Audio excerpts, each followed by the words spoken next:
Fortnite is a game famous for its collaborations. I mean, it's the game where Darth Vader, Master Chief, and Spider-Man can fight Goku, Jack Skellington, and Billie Eilish. Collabs are a core part of Fortnite's identity. It's gotten to the point where collabs make up 50% of all the skins released in the current season we're in, Chapter 5 Season 3. Over the years, we have seen that collabs have been getting more and more attention. For comparison, in Chapter 1, collabs made up 4% of all skins released. In Chapter 2, it was 27%, and in Chapter 5 so far, it's 41%. And that's only skins. We're not even thinking about all the Icon series emotes, every jam track that gets released every week, all the car collabs, and every single LEGO style.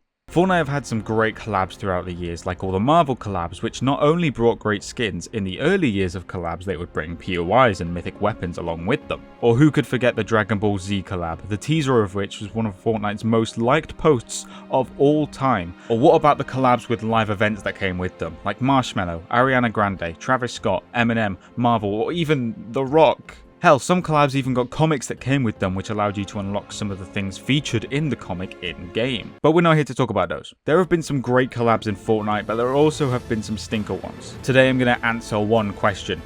What was the worst collab in Fortnite history? Now let's get some of the obvious ones out of the way. The Ghostbusters collab was released in Chapter 2 Season 4 for the Halloween event, and while the collab itself was quite cool, players were not impressed by the skins. They were normal Joe Schmo skins created by Fortnite that were wearing Ghostbusters outfits. Players did not like that. Something similar happened with the Tron collab in Chapter 2 Season 5, where the skins were also just regular Fortnite people with Tron outfits on. I find that collabs that do this are quite forgettable and don't really leave a lasting impact on the Fortnite world as much as they would if they were characters that were in the actual movies the collab were based on. While these collabs definitely aren't the worst in Fortnite, they were quite forgettable to most people.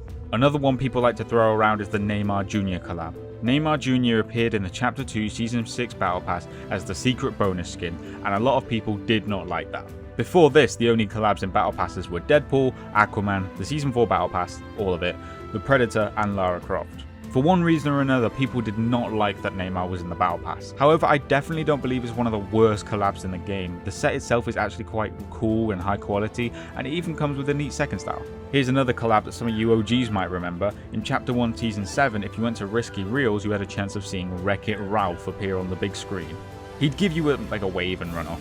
You could also claim the free Hot Marat emote in the item shop, and that was kind of it. Back then it was a huge deal, but looking back at it, it isn't really anything special considering the collabs that came before and after.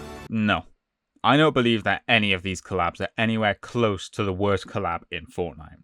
Let's get to the real list.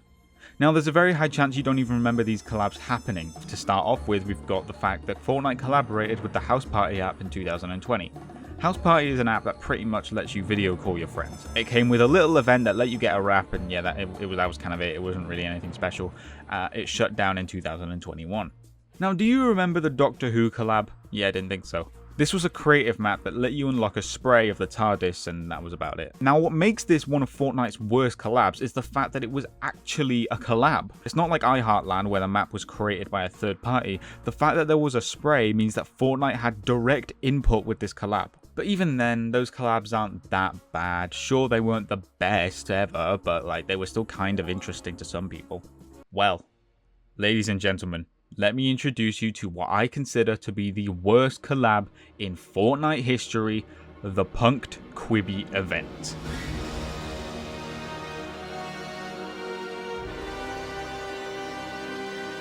In Chapter 2 Season 2, when Fortnite was just getting started with the collabs, they put out an LTM which would play an episode of a new series that was streaming on Quibi at Risky Reels. What is Quibi? I have no idea. Now, this sounds great, right? You get a free TV show episode in Fortnite. It's got to be good. Well, let me give you a personal memory of exactly what happened when you queued into this LTM. You would spawn at Risky Reels with maybe a dozen other people. The film would start playing, and you could watch it.